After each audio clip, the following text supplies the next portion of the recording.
So on my left, we've got the 2021 and 2022 XL race car that we first built to do Circuit XL.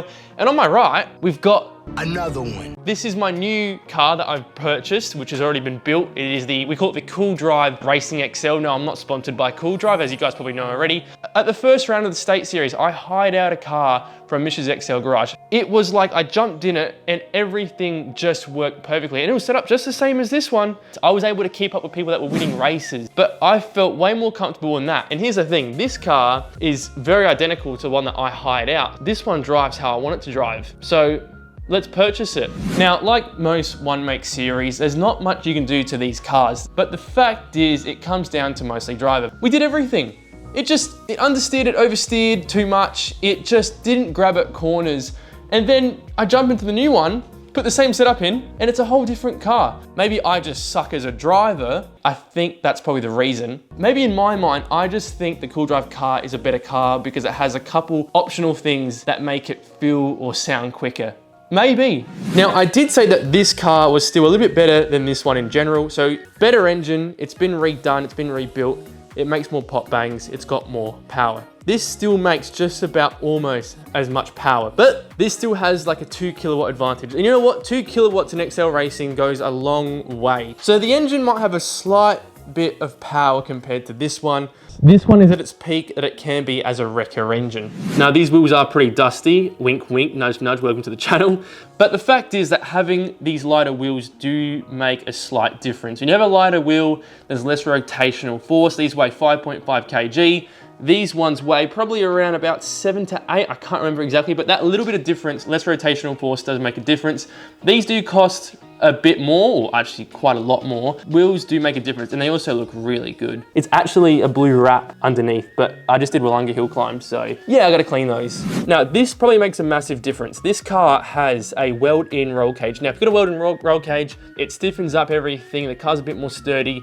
If you've got a bolt-in roll cage like we do in this XL, the fact is that this is probably gonna be less rigid compared to what this car has. You know, it stiffens the car up, it probably does help quite a lot. Now those three things might make this car a complete rocket ship. I feel confident in this car. I enjoy driving it. It feels better and I can't get the other one to work how I want it to work. Now, what I should have done when I started XL racing, and I highly recommend you guys do this if you haven't already, is get driver coaching. Driver coaching is going to be my essential for 2023. Now, I'm going with a guy here in Adelaide called Karma Race Coaching, Simon Wills.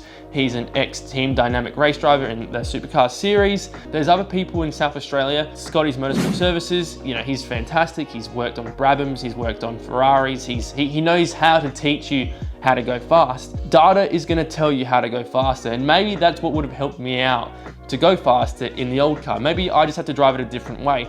Every car is slightly different at the end of the day. Now, if you don't do that, get an AIM Solo 2. These little devices will give you the data you need, the feedback you need, the knowledge you need to find out where you're going slower in corners, and it gives you live tracking of your sector times. And that's the one thing that I didn't do for so long, and it really did affect my driving. It pissed me off. I didn't know where I was going wrong. I didn't know how to take corners, and I still don't, to be honest.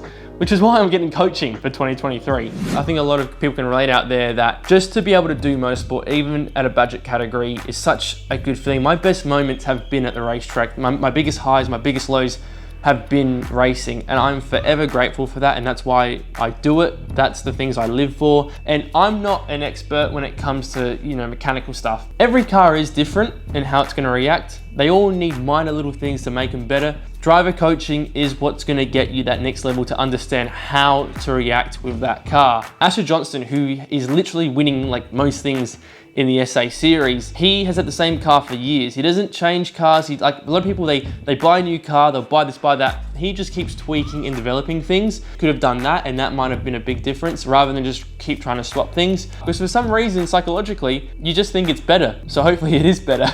So in the comments, tell me about your Excel, what you guys are doing for the 2023 season. And don't forget, come on, New Year's resolution. We're getting podiums, we're doing well. And thank you all for the awesome year. Seriously, it's been a fantastic 2022. This new channel, let's try and grow it as much as we can. I'm gonna do a variety of content, not just Excels. But that's all from me, guys. Ciao, adios.